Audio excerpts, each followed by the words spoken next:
युरोपातील प्रबोधन आणि विज्ञानाचा विकास हा आपला इतिहासाचा पहिला टॉपिक आहे.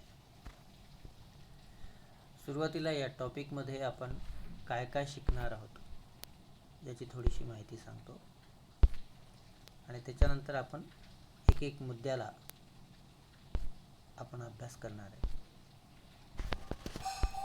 हा इतिहासाचा पहिला पाठ आहे. हा नवीन अभ्यासक्रम आहे, त्यामुळे आता आपण समजून घ्यायला थोडा सुरुवात करणार आहे. युरोपमध्ये सुरुवातीच्या काळामध्ये धर्मयुद्ध कशी निर्माण झाली, ज्यू, ख्रिश्चन आणि इस्लाम ह्या धर्मांमध्ये आपापसामध्ये कसे मतभेद निर्माण झाले, आपला धर्म श्रेष्ठ यासाठी कसे प्रयत्न झाले, याविषयीची माहिती सुरुवातीच्या भागामध्ये आहे. नंतरच्या भागामध्ये युरोपातलं प्रबोधन हा मुद्दा आहे. त्या काळामध्ये वैज्ञानिक शोध लागायला सुरुवात झाली होती, विज्ञानामध्ये प्रगती व्हायला सुरुवात झाली होती आणि त्यामुळं ज्ञानविज्ञानाच्या नव्या नव्या संधी. आज आपल्याला त्या गोष्टी सगळ्या मागासलेल्या वाटतात, पण पहिल्यांदा दुर्बीण बनवणारा माणूस ही फार मोठी गोष्ट होती. सूर्य आपल्या भोवती फिरतो का आपण सूर्याभोवती फिरतो याविषयी मतभेद होते. चंद्र स्वयंप्रकाशित आहे का परप्रकाशित याच्यावर मतभेद होते. गॅलिलिओ सारखा माणसाला सुरुवातीला त्याचं जे मत होतं ते लोकांनी मान्य नाही केलं, पण नंतर त्यांनी वैज्ञानिक दृष्टिकोनातून सिद्ध करून दाखवलं. त्या गॅलिलिओचं मतसुद्धा आपल्याला या ठिकाणी पाहायचं. त्या विज्ञानाचा विकास कसा झाला हे आपण या टॉपिकमध्ये पाहणार आहेत. यामध्ये होका यंत्र कसं निर्माण झालं, दुर्बीण कशी निर्माण झाली, छोट्यातल्या छोट्या वस्तू पाहण्यासाठी सूक्ष्मदर्शक यंत्र कसं निर्माण झालं, तापमापक यंत्र, हे त्या काळामध्ये निर्माण झालेल्या ज्या गोष्टी आहेत त्या सगळ्याचा अभ्यास आपण या पिरियडमध्ये करणार आहेत. वस्त्र निर्माण करायचा, धातू शोधायचा, याविषयी सुद्धा या काळात प्रगती झालेली आपल्याला दिसते. औद्योगिकरण झालं. स्वतःच्या उद्योगाला वाढ करण्यासाठी, नव्या नव्या बाजारपेठ शोधण्यासाठी अनेक लोकांनी दर्यावर्ती लोकांना प्रोत्साहन दिलं. त्या दर्यावर्ती लोकांमध्ये अनेक लोक होते. वास्को द गामा, कोलंबस सारख्या लोकांचा उल्लेख आपल्याला वारंवार ऐकायला मिळतो. पण असे अनेक आहेत की ज्यांनी या काळामध्ये जग सफारी करून आलेले लोक सुद्धा आपल्याला पाहायला मिळतात. आणि शेवटच्या टप्प्यामध्ये आर्थिक राष्ट्रवाद हा एक मुद्दा आपण या टॉपिकमध्ये पाहणार आहेत. तुमच्या सगळ्यांकडे पुस्तकं आहेत. पुस्तकाच्या आधारानं आपण हा टॉपिक समजून घेण्याचा प्रयत्न करणार आहेत. सुरुवातीच्या काळामध्ये जेव्हा धर्माधर्मामध्ये तेढ निर्माण व्हायला सुरुवात झाली, युरोपीय स्तरावरती आपण सुरुवातीच्या टप्प्यात पाहणार आहेत. त्या काळामध्ये ज्यू, ख्रिश्चन आणि इस्लाम हे 3 प्रमुख धर्म होते आणि त्यांचे त्यांचे धर्मगुरू आपला धर्म कसा वाढेल, आपल्या धर्माला कसे जास्त अनुयायी मिळतील, या पद्धतीचा विचार ते लोक करत होते. मग काही काळामध्ये इस्लामिक सत्ताधीश होती. मग त्यांचं वर्चस्व नष्ट करण्यासाठी ख्रिश्चन लोकांच्या धार्मिक अनुयायांनी त्यांच्या विरुद्ध युद्ध केलं. हे धर्माधर्मात झालेली जी युद्ध आहेत त्यांना म्हणायचं धर्मयुद्ध, क्रुसेड्स म्हणलेले. आणि या धर्मयुद्धामध्ये लोक सहभागी व्हावेत म्हणून धर्मगुरू, ख्रिश्चनाचे धर्मगुरू, पोप हे त्यासाठी मदत करायचे. आणि मग तुम्ही जर याच्यामध्ये भाग घेतला तर तुमचं पाप क्षालन होईल, म्हणजे तुम्ही ज्या काही चुका केलेल्या आहेत ते माफ होऊ शकतात. अशा पद्धतीच्या अवल्गना त्या लोकांनी केलेल्या आपल्याला पाहायला मिळतात. आणि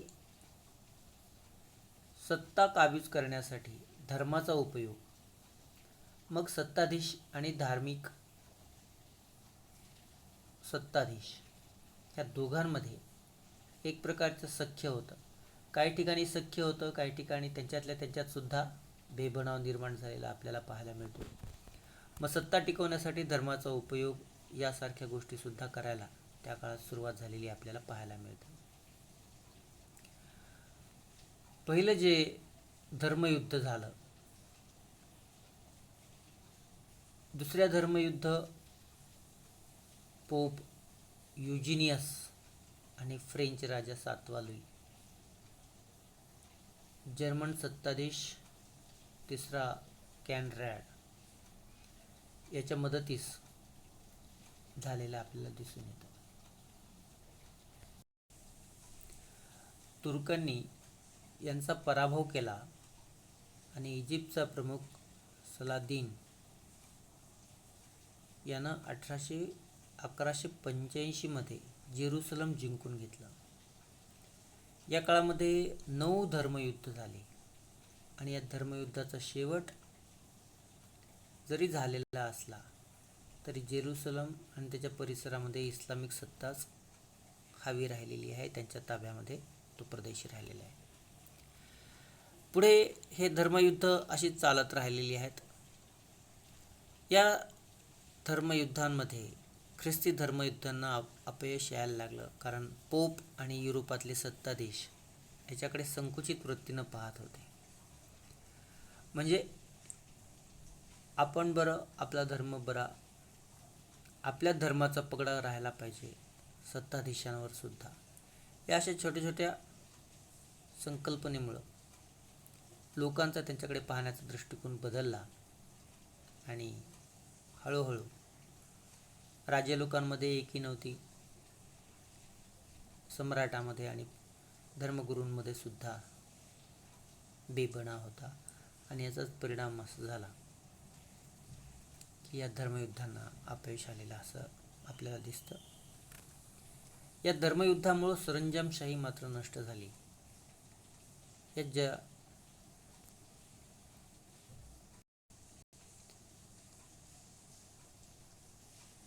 युरोपातमध्ये या दरम्यानच्या काळामध्ये युद्धतंत्रामध्येही मोठा बदल झाला. किल्ले बांधणीला जोर आला, किल्ल्यांचा ठाणं म्हणून उपयोग करायला सुरुवात झाली, रस्ते पूल बांधायला सुरुवात झाली. शत्रूला उद्ध्वस्त करायचं आणि आपण पुढे जायचं. लढाईचा खर्च भागवण्यासाठी लोकांना नवीन नवीन कर द्यावे लागू लागले आणि ज्याच्यामुळं सत्ताधीशांना सरळ उत्पन्न मिळायला सुरुवात झाली. एकाचा दुसऱ्याशी संपर्क आल्यामुळं काही इकडच्या भागामध्ये प्रसिद्ध असलेल्या गोष्टी तिकडच्या भागामध्ये प्रसिद्ध व्हायला सुरुवात झाली. इकडची फळं, इकडच्या वनस्पती, इकडचे अत्तरं, हे याचा परिचय सुरुवातीला व्हायला लागला. साखर, रेशीम कापड, मसाल्याचे पदार्थ, ह्या गोष्टी आधी परिचित नव्हत्या, ते आता परिचित व्हायला लागल्या. आणि या धर्मयुद्धाच्या काळामध्ये अरब लोकांशी संपर्क आल्यामुळं अनेक नवीन नवीन विषय या ठिकाणी आपल्याला पाहायला मिळतात. नवीन नवीन रसायनं, नवीन संगीत, नवीन व्यापार, अशा अनेक अरबी शब्द युरोपीय लोकांनी आत्मसात केले. युरोपातला प्रबोधनाचा काळ म्हणून असं आपण म्हणायला सुरुवात केली तर 15व्या आणि 16व्या शतकामध्ये अनेक जे नवनवीन शोध लागले, अनेक बुद्धिवंतांनी स्वतःचं काम त्या ठिकाणी दाखवलेलं आपल्याला पाहायला मिळतं. हुशारीच्या जोरावरती, प्रतिभेच्या जोरावरती एक नवीन शैली त्या ठिकाणी निर्माण करण्याचा प्रयत्न केला आणि त्यामुळं एक जीवनामध्ये एक बदल त्या ठिकाणी झालेला आपल्याला दिसून येतो. काही लोक नवीन नवीन प्रदेशामध्ये फिरले, त्या ठिकाणी असलेले नवीन नवीन गोष्टी त्यांनी शिकल्या आणि त्यामुळं नवीन झाडं, वनस्पती, फुलं, हे आपल्या मायदेशामध्ये घेऊन जायचे आणि त्याचा उपयोग ते करायला लागायचे. विज्ञानामध्ये जेव्हा खगोलशास्त्रामध्ये प्रगती झाली तेव्हा कोपर्निकस यानं ग्रहमाला पृथ्वी केंद्रित नसून सूर्य केंद्रित आहे असं प्रतिपादन केलं. हे पहिलं जे वाक्य असायचं की पृथ्वी स्थिर आहे आणि सूर्य फिरतो आहे, अशी एक कल्पना त्या काळामध्ये होती. या कोपर्निकसनी पहिल्यांदा ही सूर्यमाला पृथ्वी केंद्रित नाही तर ती सूर्य केंद्रित आहे असं सांगितलं. अनेक लोकांना सुरुवातीला हे पटत नव्हतं. गॅलिलिओनं नंतर दुर्बीण तयार केली. त्या दुर्बिणीच्या मदतीनं खूप चांगलं संशोधन या काळामध्ये झालेलं आपल्याला पाहायला मिळतं. गॅलिलिओ एक खूप चांगला शास्त्रज्ञ होता. त्यानं अनेक नवीन नवीन कल्पना या काळामध्ये मांडलेल्या आपल्याला दिसतात. विज्ञानाच्या क्षेत्रामध्ये खूप मोठी प्रगती त्यांनी करून दाखवलेली दिसते. सारख्याच वजनाच्या किंवा भिन्न भिन्न वजनाच्या वस्तू जर खाली पडल्या तर पहिली वस्तू कोणती खाली पडेल, तर आपण साहजिकच असं म्हणतो की जड वस्तू आधी खाली पडेल. पण अरिस्टॉटलचं हे मत त्यानं खोडून काढलं आणि दोन्हीही वस्तू सारख्याच गतीनं खाली पडतील असं दाखवून दिलं. त्यांनी नवीन प्रकारची दुर्बीण बनवली. नवीन प्रकारच्या दुर्बिणीमुळं ग्रहताऱ्यांचा अभ्यास करणं सोपं झालं. चंद्र हा गुळगुळीत आहे आणि स्वयंप्रकाशित आहे असं अरिस्टॉटलचं मत होतं. गॅलिलिओनं ते खोडून काढलं. चंद्र हा स्वयंप्रकाशित नाही आहे, तर चंद्रावरती सूर्याचे किरणं पडतात आणि त्यामुळं तो प्रकाशित होतो. आणि चंद्र असा गुळगुळीत सुद्धा नाही आहे. चंद्रावरती अनेक दरे डोंगर आहेत आणि गुळगुळीत असा भाग नाही आहे. शेवटी त्याचं मान्य करावं लागलं गॅलिलिओचं आणि अशा पद्धतीनं वैज्ञानिक क्षेत्रामध्ये सुद्धा प्रगती झालेली आपल्याला दिसून येते. शस्त्रास्त्राच्या क्षेत्रामध्ये सुद्धा प्रगती झाली. छापखाना निर्माण झाला. जोहान्स गुटेनबर्ग नावाचा एक माणूस आहे जर्मनीमध्ये. तो स्वतः सुवर्णकार होता. त्याला सोन्याच्या पासून दागदागिने बनवणे. तर ह्याच माणसाने काय केलं, सोन्याच्या धातूचा वापर त्याला करता येत असल्यामुळं त्यांनी धातूचे पहिले खिळे बनवले आणि पहिला छापखाना सुरू केला. तो हा जोहान्स गुटेनबर्ग जर्मनीमधला होता. आणि त्यांनी छपाईचा शोध लागला. एकदा छपाईचा शोध लागला, छपाई मोठ्या प्रमाणात व्हायला लागली की मग लोकांचे विचार एकमेकांपर्यंत पोहोचवण्याचं एक फार मस्त माध्यम छपाईचं त्या काळात सुरू झालं. आणि मग माहितीचा प्रचार आणि प्रसाराचं काम ह्या छपाईच्या माध्यमातून मोठ्या प्रमाणात व्हायला सुरुवात झाली. अनेक विद्यापीठांमध्ये आपण पाहतो की पुस्तकं, वर्तमानपत्र हे जे छपाईच्या माध्यमाचे आहेत त्यांना खूप मोठा असा परिणाम आपल्याला त्यापासून पाहायला मिळतो. विज्ञानाचा प्रचार प्रसार करणं, नवीन नवीन विचार रुजवणं यासारख्या गोष्टी या लिखित वाङ्मयाच्या सहाय्यानं लोकांपर्यंत पोहोचवू शकतात. अशा पद्धतीनं या छपाईच्या माध्यमाच्या उपयोगाने लोकांना खूप मोठ्या प्रमाणात बदल झालेला आपल्याला दिसून येतात. त्यानंतर या दरम्यानच्या काळामध्ये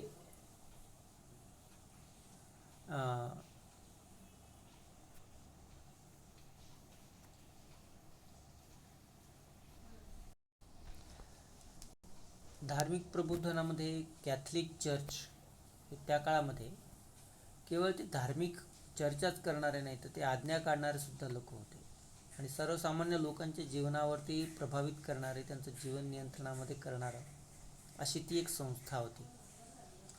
कोणी स्वतःचे विचार मांडायचे नाही, कोणी बायबलवरती टीका करायची नाही, सगळ्या पद्धतीचे निर्णय सुद्धा घ्यायचे नाही, अशा पद्धतीचं ते त्या काळात मत निर्माण झालं होतं. आणि जर कोणी याच्या विरुद्ध जर बोललं तर त्याला मृत्यूदंडाची शिक्षा दिली जायची. कोणी आवाज उठवला तर त्याच्या विरुद्ध कारवाई केली जायची. नंतर लोक याच्यामध्ये बदल करण्यासाठी लोक पुढे आले आणि त्यालाच आपण प्रबोधनाचा भाग म्हणतो.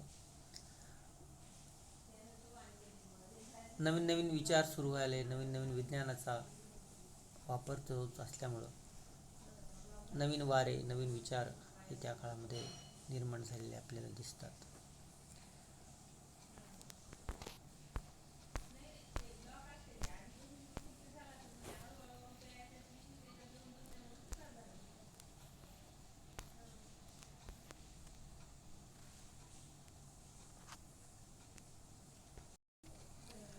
याच प्रबोधनाच्या काळामध्ये विज्ञानाच्या प्रगतीबरोबरच कला शाखा ही सुद्धा मोठ्या प्रमाणात विस्तार करत गेले. अनेक वेगवेगळ्या विचाराचे लोक समोर आले. रसायनशास्त्रामध्ये सुद्धा मोठी प्रगती झाली आणि खनिज, द्रव्य, मूलद्रव्य याची माहितीच पहिल्या सगळ्या लोकांना आता पटायला लागली. खनिजांचे नवीन नवीन शोध घेणं, मूलद्रव्यांचे नवीन नवीन संयोग करणं, रंगीत रंग बनवणं ह्याच्यासुद्धा प्रगती झालेली आपल्याला दिसून येतं. आणि यातूनच निसर्गाचं चित्रण करणं, शरीर रचनेचा अभ्यास करणं यासारख्या गोष्टी त्या काळात झाल्या. लिओनार्दो दा विंची आणि एंजेलो यांचं काम या संदर्भात मोठं आहे. विज्ञानाचा विकास हा या काळातली एक फार मोठी महत्त्वाची घटना आपल्याला म्हणता येऊ शकते. विज्ञानामुळं अनेक नवनवीन गोष्टीचा शोध लागला. त्यावरती लेख प्रकाशित झाले. मुद्रण कला व्यवस्थित असल्यामुळं लोकांपर्यंत ते विचारांची देवाणघेवाण व्हायला त्या काळात सुरुवात झाली. वेगवेगळ्या संस्था त्या काळामध्ये विचाराचं आदानप्रदान करण्यासाठी होत्या असं आपल्याला म्हणता येते. अकॅडमी ऑफ द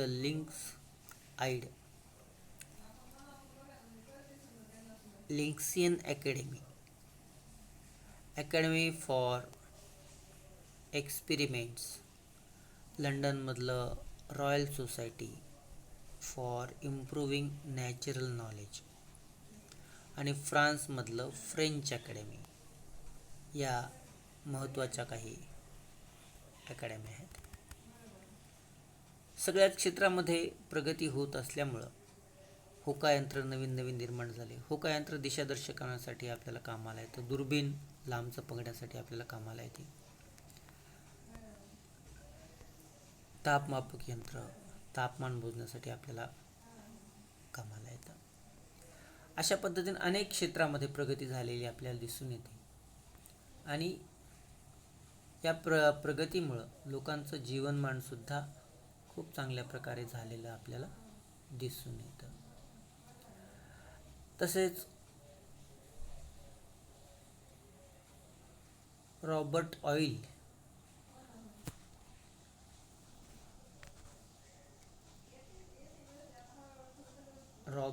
बॉईल यानं वायूचं घनफळ हे त्याच्यावरील दाबाच्या व्यस्त प्रमाणात बदलतं हे शोधून काढलं. हायड्रोजन, नायट्रोजन, ऑक्सिजन हे वायू कशा पद्धतीनं काम करतात, उष्णता, ध्वनी याचा अभ्यास त्या काळामध्ये मोठ्या प्रमाणात झाला. शरीरशास्त्र, प्राणीशास्त्र यामध्ये सुद्धा प्राण्यांची वर्गवारी करण्यात आली. सगळ्या क्षेत्रात अशी प्रगती होत असताना वस्त्रोद्योग क्षेत्रामध्ये सुद्धा प्रगती झाली. इंग्लंडमध्ये लोकरीपासून वस्त्र बनवण्याचा व्यवसाय होता. हा घरगुती होता. हाताने ते विणण्यामध्ये त्याचा खूप वेळ जायचा. जॉन के नावाच्या एका व्यक्तीनं धावता धोटा तयार केला. तुम्ही कधी जर ती हाताने हलवण्याची जी यंत्र आहे त्यावेळेस ते प्रत्येक तो जो धोटा असतो तो हाताने हे करायला लागायचा, त्यामुळे ते खूप वेळ लागायचा. पण ते धावता धोटा केल्यामुळं विणकाम सोपं झालं आणि त्यातूनच पुढे मग स्पिनिंग जेनी हे आधुनिक यंत्रणा त्या काळात निर्माण झालेली आपल्याला पाहायला मिळते. जेम्स हारग्रीव्ज यानं हे स्पिनिंग जेनी नावाचं यंत्र तयार केलं आणि एकाच वेळी 8 रेळं लावून स्पिनिंग जेनीच्या माध्यमातून कपडा विणण्याचं कला त्या काळात निर्माण झाल्यामुळं मोठी श्रमशक्ती वाचली, उत्पादन मोठ्या प्रमाणात व्हायला लागलं. त्यानंतर 1769 रिचर्ड आर्कराइट यानं सूत कातण्याचं सुधारित यंत्र बनवलं. धागे चांगले पिळदार बनवता कसे येऊ लागले.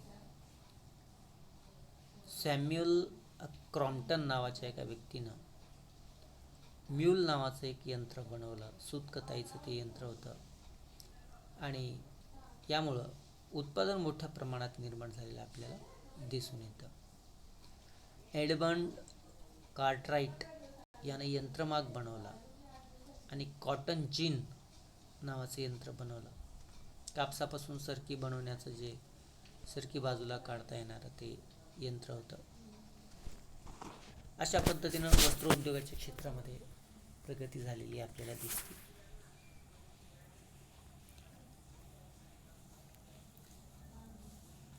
यानंतर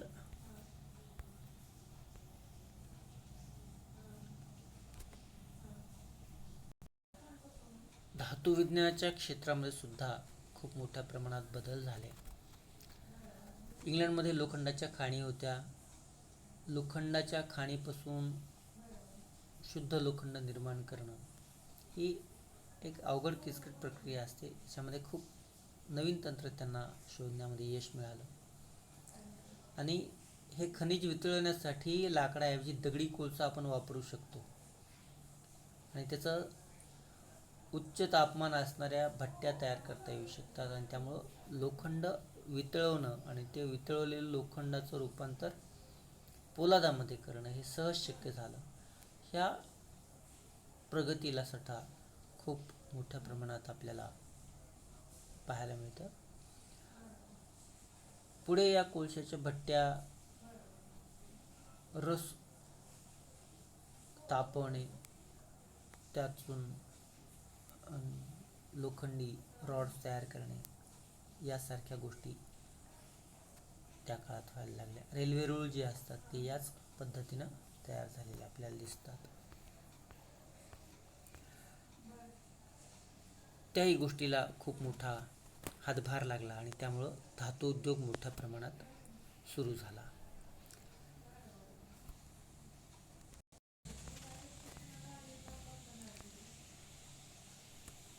विकासाच्या टप्प्यामध्ये नवीन नवीन शोध लागत होते. नवीन नवीन यंत्र निर्माण करायचं काम सुरू झालं होतं.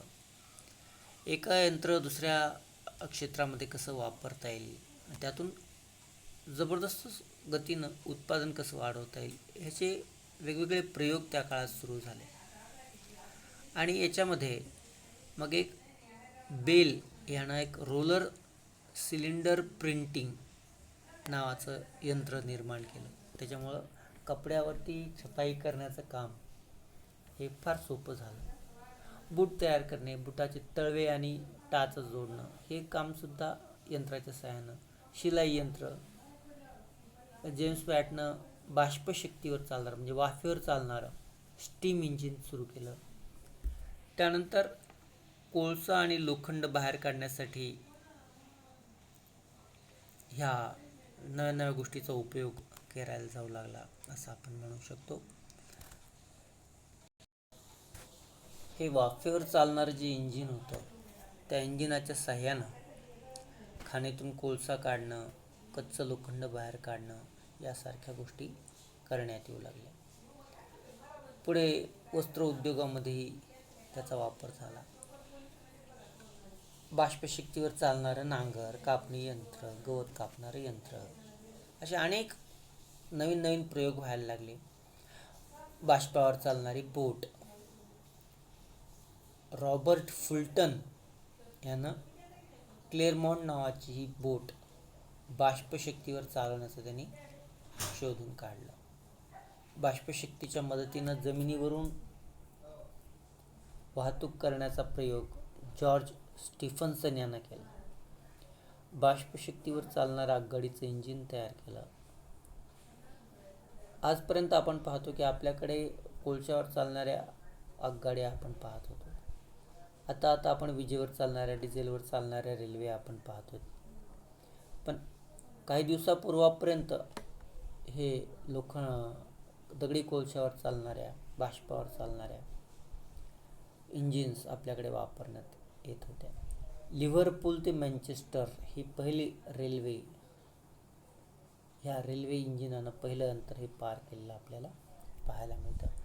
रेल्वे निर्माण झाल्यामुळं तुम्ही पहा किती मोठ्या प्रमाणामध्ये सगळ्यांच्या सोयी झाल्या, प्रवास जलद गतीनं व्हायला लागला आणि हा सगळा विकास एका गोष्टीमुळे झालेला आपल्याला दिसून येतो. ज्याप्रमाणे कला, साहित्य, संशोधन, विज्ञान ह्या सगळ्या क्षेत्रात संशोधन आणि विस्तार विकास होत असताना काही उत्साही आणि व्यापारी उद्देशाने नवीन नवीन प्रदेशाचा शोध घेणं, त्या ठिकाणी व्यापारासाठी चालना देणं, ह्या उद्देशाने सुद्धा काही ठिकाणच्या धाडसी खलाशांनी, काही राष्ट्रांनी सुद्धा काही लोकांना बाहेर पाठवलं आणि नवीन प्रदेशाचा शोध घ्या असे आदेश दिले.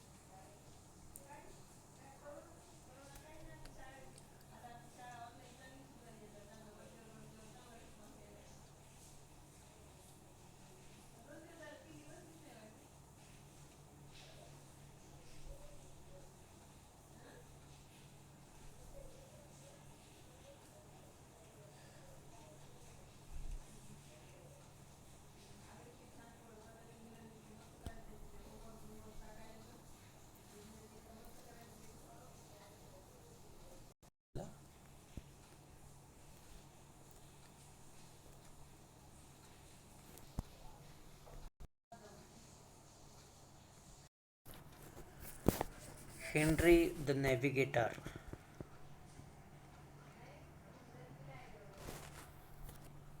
15व्या शतकामध्ये पोर्तुगालच्या एका राजपुत्रानं अज्ञात प्रदेशाचा शोध घ्या, तिथून काही आपल्याला व्यापार उद्योग करता येतो का त्याचा शोध घ्या, याच्यासाठी प्रोत्साहन दिलेलं आपल्याला दिसतं. मेडेरा आणि अझोरेस या 2 द्वीप समूहाचा शोध या ठिकाणी लागलेला आपल्याला दिसतो. आफ्रिकेमध्ये जे मनुष्यबळ मोठ्या प्रमाणात होतं, त्या आफ्रिकेतील लोकांना युरोपामध्ये आणायचं काम पोर्तुगीजांनी केलं. त्यांना गुलाम बनवलं. आफ्रिकेमध्ये खूप सोन्याच्या खाणी होत्या. त्या सोन्या आणि गुलाम हे त्या ठिकाणी आणलेलं आपल्याला दिसून येतं. त्यानंतर दुसरा आणखीन एक जगप्रवासी फिरणारा व्यक्ती जो आहे बार्थोलोम्यू डायस, हा एक आणखीन एक असा पोर्तुगालचा राजा दुसरा जॉन यानं डायसला या मोहिमेवर पाठवलं. आफ्रिकेच्या दक्षिण टोकाला वळसा घालून तो आलेला माणूस होता. त्यासाठी त्यांनी आज आपण जे केप ऑफ गुड होप असं म्हणतो, त्याला सुरुवातीला केप ऑफ स्टॉर्म्स असं नाव दिलं होतं. केप ऑफ स्टॉर्म म्हणजे वादळाचं भूशीर, आणि नंतर केप ऑफ गुड होप ते आशेचं भूशीर असं त्याला करण्यात आलं. आफ्रिका खंडाला वळसा घालणारा असा हा डायस हा एक दर्यावादी होता. त्यानंतर ख्रिस्तोफर कोलंबस हा सुद्धा एक धाडसी खलाशी आहे. तुर्क लोकांनी कॉन्स्टंटिनोपल जिंकलं आणि त्यामुळं रस्त्या मार्गाने येणाऱ्या, खुष्कीच्या मार्गाने येणारे आशिया खंडामध्ये येण्याचा त्यांचा मार्ग बंद झाला. व नवीन मार्ग शोधण्याचा गरज त्यांना जाणवू लागली. आणि मग स्पेनचा राजा फर्दिनांद यानं कोलंबसला भारताच्या शोधासाठी पाठवलं. पृथ्वी गोल आहे ह्यामुळं आपण जर पश्चिम दिशेनं प्रवास करत गेलो तर भारत आपल्याला सापडल अशी त्याची एक धारणा होती. पण प्रत्यक्षात तो गेला अमेरिकेच्या खंडावरती आणि मग तिथं त्याचा शोध लागलेला आपल्याला दिसून येतो. दुसरा खलाशी आहे अमेरिगो वेस्पुसी.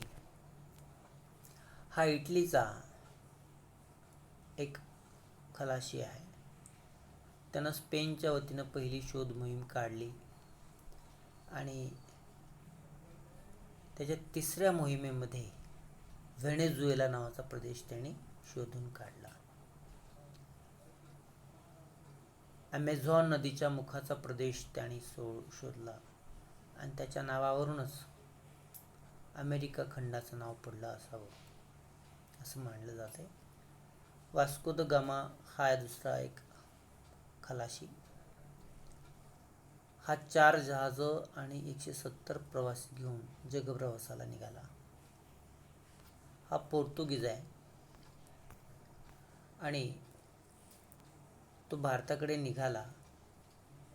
प्रवासामध्ये मालिन या बंदराच्या भागामधल्या एका भारतीय वाटाड्याबरोबर तो भारतामध्ये आला आणि कालिकत या बंदरामध्ये तो 1498ला पोहोचला. कालिकतचा राजा होता झामोरीन. त्या झामोरीनकडे त्यांनी व्यापाराची परवानगी मागितली आणि नंतर तो पोर्तुगालला परत गेला. हे व्यापारी म्हणून आलेले जे लोक होते, कधी धातूसाठी, कधी सोन्यासाठी, कधी व्यक्तींसाठी, कधी मसाल्याच्या पदार्थासाठी, अशा वेगवेगळ्या कारणासाठी हे लोक प्रवास करायचे. दोनदा हा वास्को द गामा भारतामध्ये आलेला आपल्याला दिसतो. पुढे गोवा आणि कोची या ठिकाणी त्यांनी राज्य स्थापन केलं आणि नंतर तो पहिला इथला व्हाईसरॉय सुद्धा झाला होता. त्यामुळे त्याचा व्यापारी संबंध मोठ्या प्रमाणात निर्माण झालेले आपल्याला दिसून येतात.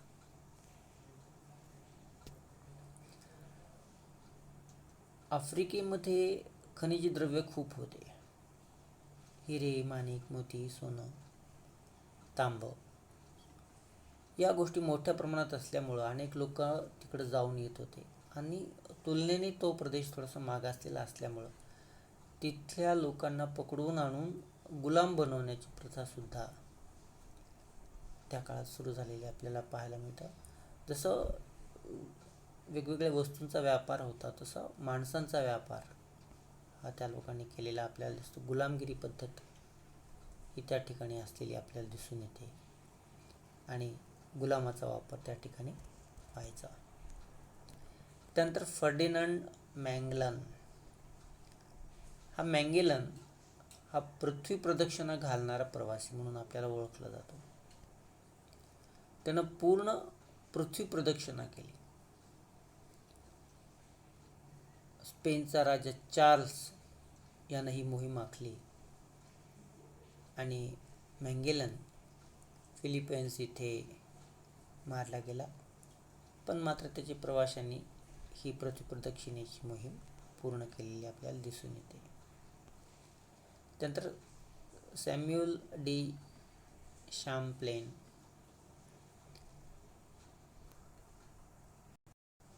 हे फ्रान्समध्ये जन्मलेल्या या शॅम्प्लेननं उत्तर अमेरिकेचा शोध मोहिमा काढल्या. तिथं फ्रेंचांच्या वसाहती स्थापन केल्या. कॅनडातला क्युबेक नावाचं शहर सुद्धा त्यांनी स्थापन केलं. त्यानंतर दुसरा एक दर्यावरती जो आहे प्रवासी आहे, ॲबेल जेनस्वा टायसन